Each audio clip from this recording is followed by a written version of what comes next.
اهدنا الصراط المستقيم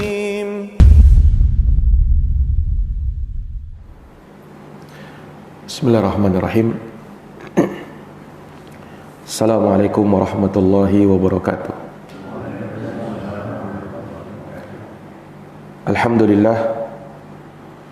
Alhamdulillahi rabbil alamin. Wa bihi nasta'inu ala umurid dunya waddin. Asyhadu an la ilaha illallah wahdahu la syarikalah. Wa asyhadu anna Muhammadan abduhu wa rasuluh. Sallallahu alaihi wa ala alihi wa sahbihi wa man tabi'ahum bi ihsanin ila yaumiddin wa sallama tasliman katsira, amma ba'd. Subhanaka la ilma lana illa ma 'allamtana innaka antal alimul hakim. Allahumma 'allimna ma yanfa'una wanfa'na bima 'allamtana wa zidna ilma ya rabbal alamin. Rabbi syrah li sadri wa yassir li amri wahlul 'uqdatam min lisani yafqahu qawli. Ikhwani fid din, a'azzani Allah wa iyyakum. Alhamdulillah wa syukrulillah wa la haula wa la quwwata illa billah.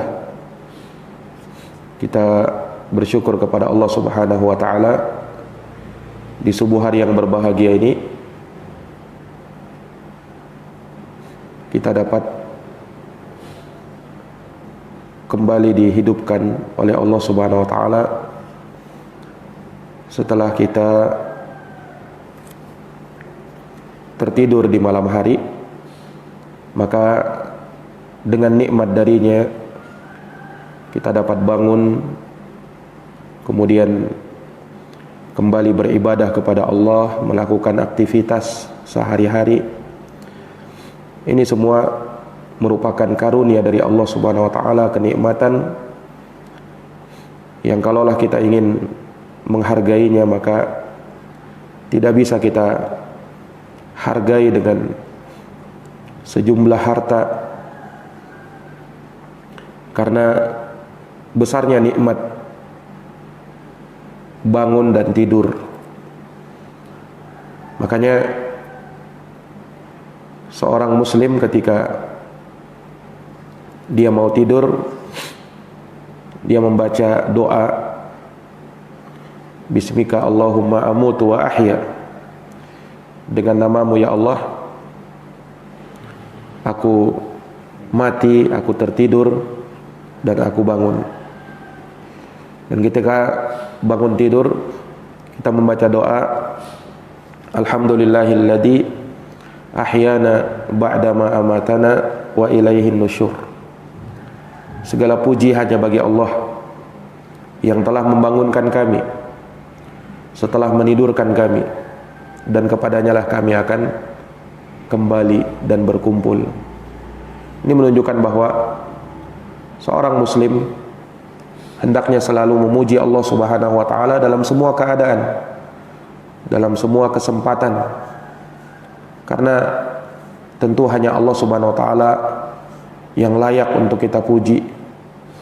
Hanya Allah Subhanahu wa taala yang layak untuk kita sanjung, karena kebesarannya dan banyaknya nikmat yang telah diberikannya kepada kita. Para jamaah yang dirahmati oleh Allah, melanjutkan pembahasan dari Kitabul Jami' Bulughul Maram. Kita masih dalam bab At-Tarhib min Masawi'il Akhlaq. Hadis yang akan kita bacakan pada kesempatan subuh ini adalah hadis tentang bahaya dari mengadu domba. Tukang adu domba tidak akan masuk surga. Di sini beliau bawakan wa an Hudzaifah radhiyallahu anhu qala. Dari Hudzaifah, semoga Allah meridhoinya, beliau berkata, qala Rasulullah sallallahu alaihi wasallam, Rasulullah sallallahu alaihi wasallam bersabda, la yadkhulul jannata qattat muttafaqun alaih. Tidak akan masuk surga tukang adu domba. Hadisnya muttafaqun alaih, diriwayatkan oleh Bukhari dan Muslim. Ikhwani fi din, azani Allah wa iyyakum. Hadits Hudzaifah radhiyallahu anhu, Hudzaifah ibnul Yaman. Beliau ini dikenal dengan sahibus sir, pemegang rahasia Nabi sallallahu alaihi wasallam. Karena Hudzaifah mengetahui nama-nama orang-orang munafikin, karena diberitahukan oleh Nabi sallallahu alaihi wasallam. Dan beliau satu-satunya sahabat yang mengetahui hal tersebut. Sampai Umar bin Khattab pernah datang kepada Hudzaifah, kemudian mengatakan kepada Hudzaifah, "Ya Hudzaifah, hal sammani Rasulullah sallallahu alaihi wasallam minal munafiqin?" Kata Umar, "Wahai Hudzaifah, apakah Nabi menyebut saya sebagai bagian dari golongan orang-orang munafik?" Kata Hudzaifah, "La ya Amirul Mukminin." Tidak, wahai Amirul Mukminin, engkau tidak disebut ke dalam barisan orang-orang munafikin. Dan aku tidak akan memberitahukan seorang pun setelah ini. Kata sahabat Hudzaifah. Ini menunjukkan bahwa Umar bin Khattab, padahal beliau seorang yang dijamin masuk surga, bersamaan dengan itu beliau tidak merasa aman dari kemunafikan. Beliau tidak merasa aman dari kemunafikan, hingga beliau bertanya kepada sahabat Hudzaifah radhiyallahu anhu. Dan Hudzaifah ini beliau mempunyai fikih yang sangat mendalam terkait dengan masalah fitnah. Makanya ada beberapa hadis yang diriwayatkan oleh sahabat Hudzaifah terkait dengan masalah fitnah. Salah satunya diantaranya ketika Hudzaifah radhiyallahu anhu bertanya kepada Nabi sallallahu alaihi wasallam, "Ya Rasulullah, wahai Rasulullah, sesungguhnya manusia yas'alunaka 'anil khair." Mereka bertanya kepadamu tentang kebaikan. "Wa kuntu as'aluhu 'anil syarr." Adapun saya bertanya ya Rasulullah tentang kejelekan, makhafata ayudrikani. Aku khawatir kejelekan itu menimpa saya. Ini fikih seorang sahabat. Jadi beliau mengetahui bahwa di dalam agama ini kita bukan hanya penting untuk mengetahui perkara-perkara yang baik saja. Nah, tetapi kita juga penting untuk mengetahui perkara-perkara yang buruk untuk kita jauhi. Iya. Maka di dalam Islam itu selalu berlawanan antara kebaikan dengan keburukan. Ada tauhid, ada syirik, ada sunnah, ada bid'ah, ada ketaatan, ada kemaksiatan. Dan itu selalu berlawanan. Sebagaimana ada orang-orang beriman, di sana ada orang-orang kafir, ada orang-orang Islam, dan di sana ada orang-orang musyrikin. Selalu bertentangan. Ada orang-orang yang jujur dan ada orang-orang yang berdusta. Sebagaimana ada kejujuran dan ada kedustaan. Iya. Maka sebagaimana kita perlu mengetahui semua yang baik, maka kita pun perlu mengetahui semua yang buruk. Kebaikan kita ketahui untuk kita kerjakan, keburukan kita ketahui untuk menghindari dan meninggalkannya. Karena orang yang tidak tahu apa yang buruk dan tidak bisa membedakan mana yang baik dan mana yang buruk, dikhawatirkan dia menyangka sesuatu itu baik padahal itu buruk. Dia sangka itu buruk padahal itu baik, karena tidak bisa membedakan mana yang baik dan mana yang buruk. Maka kita perlu mengetahui mana yang halal, mana yang haram, mana yang hak, mana yang batil, dan seterusnya. Itulah fikihnya sahabat Hudzaifah. Makhafata ayudrikani. Aku ingin tahu yang jelek karena aku khawatir jangan sampai kejelekan itu menimpa diriku. Nah, Hudzaifah yang meriwayatkan hadits ini, di mana Rasulullah sallallahu alaihi wasallam bersabda, "La yadkhulul jannata qattat." tidak masuk surga tukang adu domba. Kata Syekh Shalih Al-Fauzan hafizahullahu taala di dalam syarah beliau terhadap kitab Bulughul Maram, yaitu kitab Tashilul Ilmam bi Fiqhil Ahadits min Bulughil Maram. Kata Syekh Shalih Al-Fauzan hafizahullahu taala, hada wa'idun syadid. Ini adalah ancaman yang sangat keras. Tidak masuk surga tukang adu domba. Ini ancaman keras. Kalau tidak masuk surga, pemahamannya dia akan masuk ke dalam neraka. Karena tidak ada di akhirat nanti kecuali dua golongan. Golongan yang masuk surga atau golongan yang masuk neraka.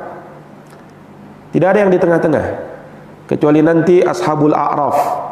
Disebutkan ashabul a'raf itu mereka yang seimbang antara kebaikan dan keburukannya. Nah, maka mereka ditaruh di suatu tempat di a'raf, di tempat yang tinggi, untuk menentukan kira-kira mereka ini tempatnya di surga atau di neraka. Karena kebaikan dan keburukannya seimbang. Kalau ditimbang antara kebaikan dan keburukan, ternyata kebaikan lebih berat, maka dia masuk surga. Kalau keburukannya lebih berat, maka masuk neraka. Nah, ini ashabul a'raf, dia berada di tengah-tengah. Karena apa? Seimbang antara kebaikan dan keburukannya. Tetapi pada akhirnya ashabul a'raf pun akan ditentukan keberadaan mereka, dan pada sebagian mereka akan diberi syafaat, kemudian akan masuk surga. Iya, sehingga ketika itu tidak ada kecuali yang masuk surga ataukah masuk neraka. Nah, di dalam hadis Nabi bersabda, tidak masuk surga tukang adu domba. Artinya tukang adu domba berada di dalam neraka. Maka ini adalah ancaman yang sangat keras dari Nabi sallallahu alaihi wasallam. Al-qattat huwa an-nammam. Jadi sabda Nabi, la yadkhulul jannah al-qattat. Al-qattat di situ maknanya an-nammam, yaitu tukang adu domba. Wa qad jaa fi riwayatin, ya, datang dalam sebuah riwayat, la yadkhulul jannata nammam. Dalam hadis riwayat Muslim, tidak masuk surga nammam, sama maknanya dengan qattat, yaitu tukang adu domba. Nah, maka Syekh Shalih mengingatkan lagi, wa hadza wa'idun syadid. Ini bahaya yang sangat besar. Menunjukkan bahwa mengadu domba ini bukan dosa yang ringan, tetapi dia dosa yang besar. Iya. Karena salah satu definisi dosa yang besar, ketika disebutkan pada dosa tersebut tidak masuk surga, itu ciri bahwa dia dosa besar. Karena dosa itu terbagi dua. Ada dzambun kabir, dosa besar, ada dzambun shaghir, ada dosa kecil. Ciri-cirinya dosa besar, kalau dikatakan pada dosa tersebut tidak masuk surga, maka itu ciri bahwa dia dosa besar. Dan banyak Nabi menyebutkan, ya, tentang tidak masuk surga, ya, seperti Nabi bersabda, la yadkhulul jannata man kana fi qalbihi misqala darratin min kibr. Tidak masuk surga seseorang yang di dalam hatinya terdapat kesombongan walau hanya sebesar biji sawi. Nah, atau misalnya diancam dengan neraka. Ini pun ciri dari dosa besar. Iya. Ini ciri dari dosa besar. Misalnya sabda Nabi SAW, kullu musawwirin finnar. Setiap yang menggambar gambar-gambar makhluk yang bernyawa itu di dalam neraka. Nah, ini menunjukkan bahwasanya dia adalah dosa besar karena diancam dengan neraka. Atau misalnya diancam dengan laknat, pelakunya dilaknat. Ya. Misalnya sabda Nabi SAW, la'anallahu man ghayyara manaral ard. Allah melaknat orang yang merubah patok-patok tanah, batas-batas tanah. Dia majukan, dia mundurkan. Itu dilaknat oleh Allah Subhanahu wa taala. Itu menunjukkan bahwa perbuatan seperti itu hukumnya dosa besar, bukan dosa kecil. karena pelakunya dilaknat, dikutuk. Ya. Laknat itu artinya al-matrud min rahmatillah, terusir dari rahmatnya Allah Subhanahu wa ta'ala. Nah, dan banyak lagi ciri-ciri dikatakan dosa itu dosa besar. Nah, salah satunya apa yang disabdakan oleh Nabi di sini, la yadkhulul jannah, tidak masuk surga, menunjukkan bahwa ini dosa besar, bukan dosa kecil. Apa itu adu domba? Dalam bahasa Arabnya an-namimah, pelakunya an-nammam atau al-qattat. Yang namanya adu domba adalah naqlul kalam bainan nasi ala jihatil ifsad, yaitu mengutip pembicaraan manusia, ya, kemudian dia pindahkan kepada orang lain, dan dia adu antara si fulan dengan si alan untuk menimbulkan kerusakan dan permusuhan di antara mereka. Itulah adu domba. Seseorang misalnya, ya, terjadi sesuatu antara si fulan dengan si alan, maka datang orang ini mengadu domba, ya, si fulan, si alan itu berbicara kepadamu, dia mengata-ngatai kamu seperti ini. Nah, walaupun itu benar, kemudian dia datang lagi kepada si alan, ternyata si fulan berbicara kepadamu, menyebutkan kamu begini dan begini. Dia adu domba, sekalipun itu benar, sekalipun ucapan yang dia dengar itu benar, itu sudah mengadu domba. Apalagi kalau ternyata dia dusta, tidak benar ucapannya. Nah, ini sudah mengumpulkan dua perkara, yaitu adu domba dan dusta. Iya, yang seperti ini tidak diperbolehkan, karena seorang kalau melihat saudaranya bermusuhan, harusnya dia damaikan, mengislah di antara mereka, bukan malah dia memperkeruh keadaan dengan mengadu domba. Ini dosa besar yang seperti ini. Nah, wal qattat wan nammam bimakna wahid. Qattat dan nammam, kata Syekh Saleh, itu maknanya sama. Wan nammam huwa alladhi yanqulul hadits bainan nas ala jihatil ifsad wal wasyayah. Yang namanya adu domba, orang yang mengadu domba itu orang yang menukil dan mengutip pembicaraan orang lain, ya, kemudian dia sebutkan dalam bentuk untuk merusak dan menimbulkan fitnah dan celaan. Li ajli ayyufakkika al-mujtama, untuk mencerai-beraikan hubungan bermasyarakat, wa yuqiul adawah bainal muslimin, dan menimbulkan permusuhan di antara kaum muslimin. Hada nammam. Inilah yang disebut dengan nammam, tukang adu domba. Wa yaqulullahu jalla wa ala, Allah jalla wa ala berfirman dalam Quran surat Al-Qalam ayat 10 sampai 11, wala tuti' kulla halafim mahin, dan janganlah kamu ikuti setiap orang yang suka bersumpah dan suka menghina. Hammazim masya'im binamim, yaitu orang yang suka mencela dan kesana kemari pergi menyebarkan fitnah dan adu domba. Surat Al-Qalam ayat 10 sampai 11. Iya. Jadi di ayat ini Allah Subhanahu wa taala melarang untuk mengikuti, ya, bersama-sama berteman dengan orang yang ada beberapa kondisi. Yang pertama, dia suka bersumpah. Jadi bersumpah itu di dalam Islam dibolehkan. Sumpah itu untuk menguatkan pembicaraan. Tetapi di dalam Islam tidak dianjurkan sering bersumpah, sedikit-sedikit bersumpah, sedikit-sedikit bersumpah. Ini tidak dianjurkan. Kenapa? Karena kalau sudah membawa nama Allah, ya, ini perkaranya besar. Nah, kalau dia keseringan hal-hal yang anu pun dia bersumpah, yang sedikit pun dia bersumpah, ini nantinya akan menimbulkan sesuatu pada dirinya berupa meremehkan nama Allah, pengagungan kepada Allah Subhanahu wa taala. Ini yang dikhawatirkan. Makanya tidak dianjurkan untuk banyak bersumpah. Kalau dia sekali-sekali bersumpah, nah itu tidak masalah. Tetapi kalau setiap saat bersumpah, ini yang tidak boleh.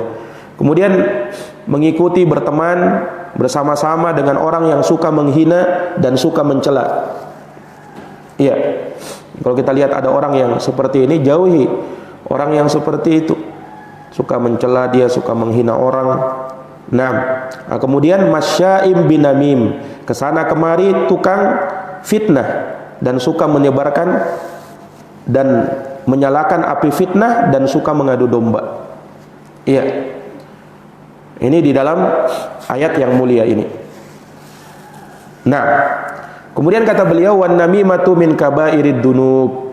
Adu domba itu termasuk dari dosa besar. Wa yu'adzabu 'alaiha fil qabr. Yang pelakunya diancam di dalam kubur, disiksa di dalam kubur karena sebab perbuatannya mengadu domba. Yu'adzabun nammamu fi qabrihi bin namimah kama fil hadis. Tukang adu domba itu akan disiksa di dalam kuburnya karena sebab adu dombanya, sebagaimana disebut dalam hadis, anna Nabiy sallallahu alaihi wasallam marra ala qabraini. Nabi pernah melewati dua kuburan. Kemudian Nabi bersabda, faqala innahuma la yu'adzaban. Sesungguhnya dua penghuni kubur ini, kata Nabi, kedua-duanya disiksa, diazab oleh Allah. Menunjukkan bahwa ada azab kubur, sebagaimana ada nikmat kubur. Jadi seseorang sebelum dia diazab di dalam neraka, maka dia akan diazab di dalam kubur. Iya, na'udzubillah. Makanya disebutkannya bahwa sahabat Utsman bin Affan radhiyallahu an, kalau disebut tentang surga dan neraka, ya, beliau tidak menangis. Tetapi kalau disebut tentang azab kubur, beliau menangis. Orang-orang pun merasa heran kepada Utsman bin Affan. Kenapa hal tersebut beliau lakukan? Kata Utsman bin Affan bahwa al-qabru awwalu manzilin min manazilil akhirah. Ini hadis Nabi SAW. Kuburan itu adalah awal persinggahan, tempat pertama, tangga pertama menuju negeri akhirat. Siapa yang selamat darinya, maka dia akan mendapati urusannya mudah setelah ini. Tetapi yang mendapati kesulitan di dalamnya, di dalam kubur, maka apa yang datang setelahnya lebih sulit lagi. Apa yang datang setelahnya lebih sulit lagi. Dan aku tidak melihat ada pemandangan yang lebih mengerikan daripada azab kubur. Nah, menunjukkan ada azab kubur. Iya, makanya disebutkan dari azab kubur itu dia akan diperlihatkan tempatnya di dalam neraka bagi orang-orang kafir dan munafikin. Kemudian tercium bau neraka pada dirinya. Kemudian dia disiksa dengan dihimpit kuburannya sehingga tulang rusuknya saling merasuk satu sama lain. Kemudian dia dipukul dengan gada, yang kata Nabi kalau dipukulkan ke gunung, maka gunung akan rata dengan tanah. Kemudian akan ada orang yang menemaninya, teman yang sangat buruk rupanya. Ditanya, siapa kamu? Ternyata dia adalah amal keburukannya dulu tatkala di dunia. Itulah siksaan azab di dalam kubur. Nah, maka Nabi SAW ketika bersama sahabat melewati dua kuburan, Nabi SAW mengatakan bahwasanya sesungguhnya kedua penghuni kubur ini sedang diazab. Dan kata Nabi, wa ma yu'adzabani fi kabirin bala innahu kabir. Dan tidaklah keduanya diazab karena hal yang besar, bahkan dia tergolong dosa besar.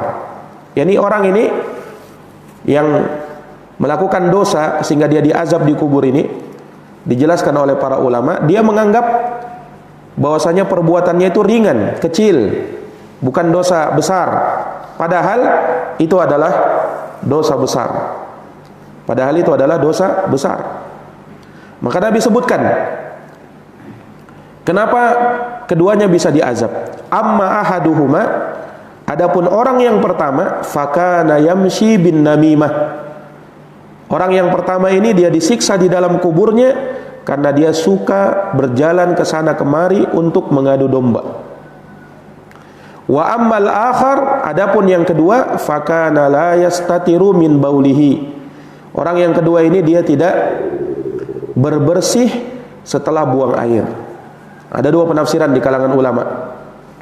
Ada yang mengatakan dia tidak berbersih dari buang air, yakni setelah dia buang air, entah buang air kecil atau buang air besar, dia tidak cebok. Ini ternyata yang bisa mendatangkan azab kubur. Orang biasanya ya kalau mungkin untuk buang air besar dia cebok. Tetapi ada sebagian orang terkadang buang air kecil, ya sudah buang air kecilnya sembarangan, setelah itu tidak cebok lagi. Nah, ini padahal dosa yang bisa menyebabkan dia disiksa di dalam kuburan. Ini hadisnya. Hadisnya sahih riwayat Bukhari dan Muslim dari sahabat Ibnu Abbas. Atau yang kedua, la yastatir min baulih, maksudnya dia tidak menutup auratnya ketika dia buang air kecil. Maksudnya dia tidak berada di tempat yang tertutup. Iya. Harusnya dia buang air kecil di tempat yang tertutup, yang jauh dari pandangan manusia. Nah, ini dia buang air kecil sembarangan. Nah, ini yang menyebabkan dia disiksa di dalam kubur. Atau dia tidak berbersih dari buang air kecil, maksudnya ketika dia buang air, ya, ada percikan-percikan air, mengenai badannya, kakinya atau celananya, sarungnya, kemudian dia tidak bersihkan. Padahal itu najis, harus dibersihkan. Nah, ini ternyata yang mendatangkan azab di dalam kubur. Mungkin dia pandang itu hal yang ringan, padahal itu besar di sisi Allah Subhanahu wa ta'ala. Makanya seorang ya buang air kecil, ya itu perlu hati-hati, tak boleh dia sembarangan, itu najis. Nah, kemudian ternyata salah satu dari penghuni kubur ini, dia pun disiksa di dalam kubur. Salah satu sebabnya adalah karena dia suka mengadu domba. Ini semakin menguatkan bahwasanya mengadu domba itu dosa besar, sebab dia yang mendatangkan siksa di dalam kubur. Wal iyadu billah. Nah, fadalla ala anna namam yu'adzabu fi qabrih. Ini menunjukkan, kata beliau, bahwa tukang adu domba akan diazab di dalam kuburnya. Wa hadza wa'idun syadid. Ini ancaman yang sangat keras. Wa akhbara Rasul sallallahu alaihi wasallam fi hadzal hadits annahu la yadkhulul jannah. Dan Nabi SAW juga mengabarkan di dalam hadits ini bahwa orang yang mengadu domba tidak akan masuk surga. Wa hadza min babil wa'id. Sekali lagi, ini termasuk dari ancaman. Ma'nahu walaysa ma'nahu annahu kafir. Bukan maknanya tukang adu domba itu kafir, tidak. Itu ancaman. Lakin hadza min babil wa'id waz zajr. Ini kecaman bagi dia, ancaman bagi dia. Tukang adu domba, dia muslim, ya dia bukan orang kafir, dia muslim. Karena tidak semua yang masuk neraka itu orang kafir.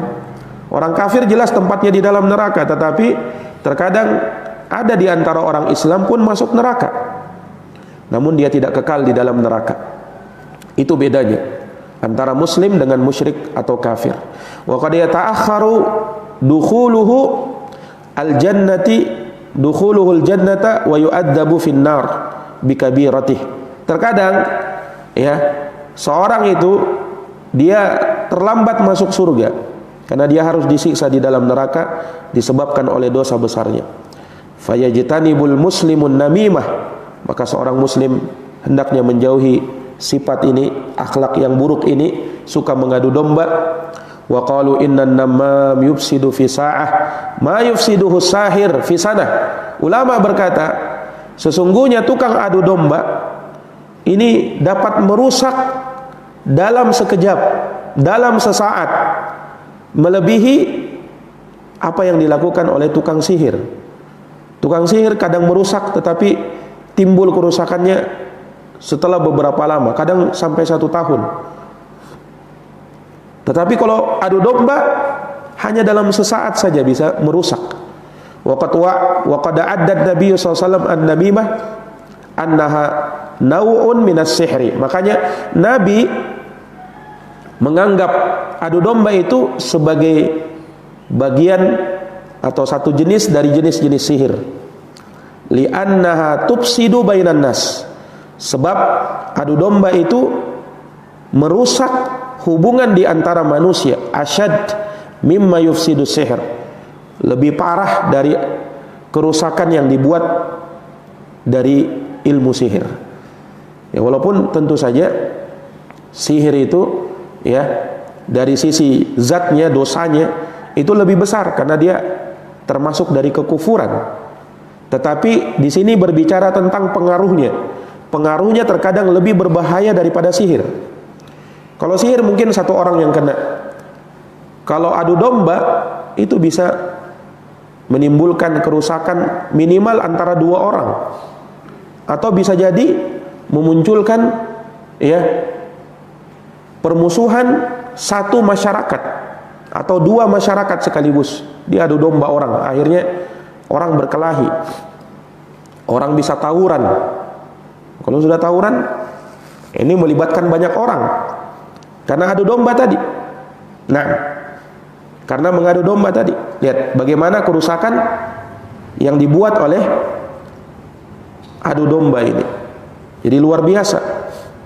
Nah, qala sallallahu alaihi wasallam, Nabi sallallahu alaihi wasallam bersabda, "Ala akhbirukum mal adhu?" Inginkah aku kabarkan kepada kalian apa itu al-adhu? Huwan namimah. Al-adhu itu adalah adu domba. Al-qalatu bainan nas, menyebarkan isu-isu, berita yang tidak benar, mengadu domba di antara manusia. Hadis sahih riwayat Muslim dari sahabat Abdullah bin Mas'ud radhiyallahu anhu. Al-adhu maknahu as-sihr. Al-adhu yang kata Nabi SAW, inginkah aku kabarkan kepada kalian apa itu al-adhu? Al-adhu itu adalah sihir. Dan Nabi katakan sihir yang dimaksud di sini adalah adu domba. Ini menunjukkan bahwa namimah, mengadu domba, itu bagian dari sihir. Dari sisi kesamaannya dari sisi mana? Annaha tufsid mislama yufsidu sihir fil mujtama. Karena kedua-duanya sama-sama merusak. Sebagaimana namimah merusak, adu domba itu merusak, sihir juga merusak dalam tatanan bermasyarakat.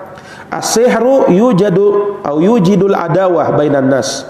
Sihir itu menimbulkan permusuhan di antara manusia, sebagaimana adu domba juga begitu. Kama qala subhanahu, sebagaimana Allah berfirman tentang sihir, fayata'allamuna minhuma ma yufarriquna bihi bainal mar'i wa zawjihi. Mereka mempelajari dari keduanya, Harut dan Marut, apa yang bisa memisahkan antara seseorang dengan pasangannya. Wa ma hum bidarrina bihi min ahadin illa biidznillah. Dan mereka tidak mampu membahayakan orang lain kecuali dengan izin dari Allah Subhanahu wa taala. Baik, kata beliau, yuqi'unal adawata bainaz zauji wa zawjihi. Ya, dia bisa memunculkan permusuhan. Sihir itu bisa memunculkan permusuhan antara suami istri hatta yatafaraqa, sampai akhirnya keduanya berpisah. Ini terkadang hubungan suami istri itu bisa jadi sudah tidak harmonis lagi. Ya, banyak kemungkinan tentunya. Bisa jadi mungkin karena sikap di antara mereka yang sudah tidak lagi bersikap lebih dewasa atau memelihara sikap egoisme. Nah, dia hanya mementingkan dirinya, dia hanya memikirkan maslahat untuk dirinya, tidak memikirkan kemaslahatan untuk pasangannya. Bisa jadi karena itu atau hal yang lain. Dan di antara salah satu sebabnya adalah sihir. Iya. Bisa jadi hubungan berumah tangga sudah tidak harmonis lagi karena sihir. Ada yang menyihir tentunya. Iya, dibuat suaminya misalnya tidak lagi suka sama istrinya, atau istri tidak suka lagi kepada suaminya, dan itu nyata. Sihir itu benar. Dan orang-orang yang berlaku jahat bisa melakukan perbuatan seperti itu. Tiba-tiba ya nada perasaannya ternyata muncul perasaan jengkel, tidak suka. Nah, itu pengaruh sihir. Ya, dan itu bisa menimpa siapa saja. Bahkan bisa menimpa orang soleh sekalipun, sihir itu. Nah, Makanya kita senantiasa berdoa kepada Allah untuk menjaga diri kita dari sihir. Kita tidak tahu ada orang yang benci kepada kita kemudian disihirnya, nauzubillah, akhirnya terjadilah kerusakan demi kerusakan. Wa yahdimuz zaujiyah, dia bisa menghancurkan hubungan berumah tangga. Wa hada min atharis sihir, inilah pengaruh sihir. Wa kadzalika namimah, nah sama dengan namimah, adu domba ini. Qad ya'ti namam wa yufsidu bainaz zauj wa zaujatih. Terkadang ya, adu domba ini bisa merusak hubungan suami istri juga. Wa yufsidu bainal ab wa benih, bisa merusak hubungan orang tua dengan anaknya. Wa yufsidu bainal qarib wa qaribih, merusak hubungan dia dengan kerabatnya. Wa yufsidu bainal muslimin, merusak hubungan bersama kaum muslimin. Wal qad taqumul harb bisababin namimah, bahkan lebih besar lagi terjadi apa?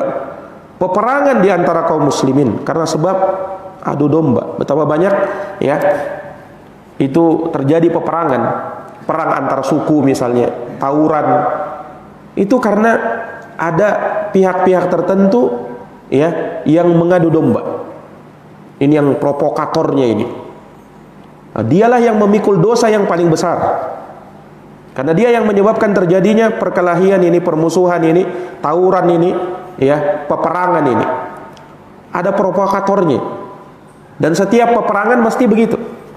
Setiap pertengkaran, perkelahian mesti ada saja provokator di situ. Orang-orang yang mengadu domba, suka memanas-manasi. Nah, padahal tidak ada. Orang kan tergerak itu untuk melakukan sesuatu karena ada yang memanas-manasi. Nah, padahal mungkin biasa saja, tetapi karena ada yang tukang memanas-manasi, akhirnya tambah besar perkaranya itu. Nah, jadi yang paling banyak dosanya di situ adalah tukang adu domba ini, provokatornya ini. Nah, wa kadzalika namimah qad yataib. Ini ikhwani fillah azani Allahu wa iyyakum. Bal qad taqumul harb bisababin namimah. Fa khatarun namimah syadid, maka bahaya adu domba ini sangat besar. Walihada, oleh karenanya tawa'adallahu 'alaiha anna sahibaha la yadkhulul jannah. Allah mengancam dalam hadits ini bahwa pelaku orang yang suka mengadu domba itu tidak akan masuk surga. Nah, la yadkhulul jannata qattat, tidak akan masuk surga tukang adu domba. Nah, maka harusnya ya suka orang-orang yang gemar melakukan perbuatan seperti ini, dia mengingat hadits yang seperti ini. Nah, dan dia mengingat betapa besarnya dosanya.